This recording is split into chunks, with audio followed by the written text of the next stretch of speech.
కన్నా ముందు నడవకూడదు, గురువు గారి వెనక నడవాలి. అది అభ్యున్నతి కారకం, అది వృద్ధిలోకి వస్తుంది, మంగళప్రదమైన నడక. దాని వలన గురువు దేవతల యొక్క ఆశీర్వచనములు లభిస్తాయి. కాబట్టి గురువు వెనక నడుస్తున్నాడు. మహర్షి అన్నారు, గురువు వెనక రామచంద్రమూర్తి లక్ష్మణస్వామి నడుస్తుంటే ప్రకాశము చేత అలదబడ్డట్ట విశ్వామిత్రుడు. ఎందుకని? వాళ్ళు ఎందుకు నడుస్తున్నారన్నది ఏదో గురువుగారు వెళ్తున్నారు మనం వెళ్తున్నామని కాదు. గురువు వెనక నడవాలి తప్ప గురువు గారి కన్నా ముందు నడవవలసిన వాళ్ళం కాదు. దారి చూపించేటటువంటి జ్యోతి అది.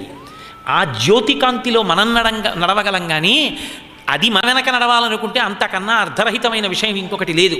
అందుకని వెనక నడుస్తున్నారు రామలక్ష్మణులు. ఎంత దూరం నడిచారు? అడిగారా విశ్వామిత్రుణ్ణి, గురువుగారు ఎక్కడ దాకా వెళ్ళాలి గురువుగారు, ఎంతసేపు పడుతుంది గురువుగారు, ఎన్ని మైళ్ళు ఉంటుంది గురువుగారు, ఎక్కడండి సిద్ధాశ్రమం, ఏం అడగలేదు. గురువు నడిచి వెళ్ళిపోతున్నాడు.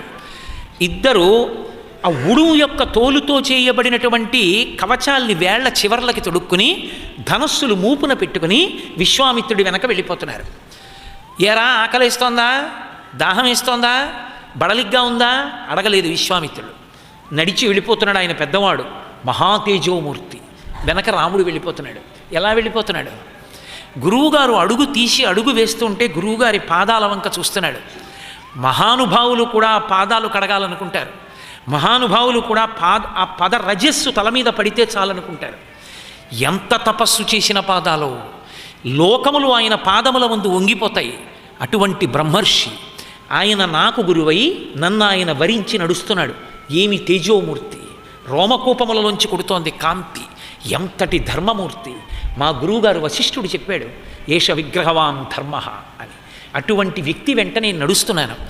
ఈ తృప్తి, ఈ ఆనందం, పిల్లలకి ఆకలిదా శరీరధర్మం, పిల్లలకి దాహమైదా శరీరధర్మం, పిల్లలకి బడలిక కలగదా శరీరధర్మం, కలిగింది.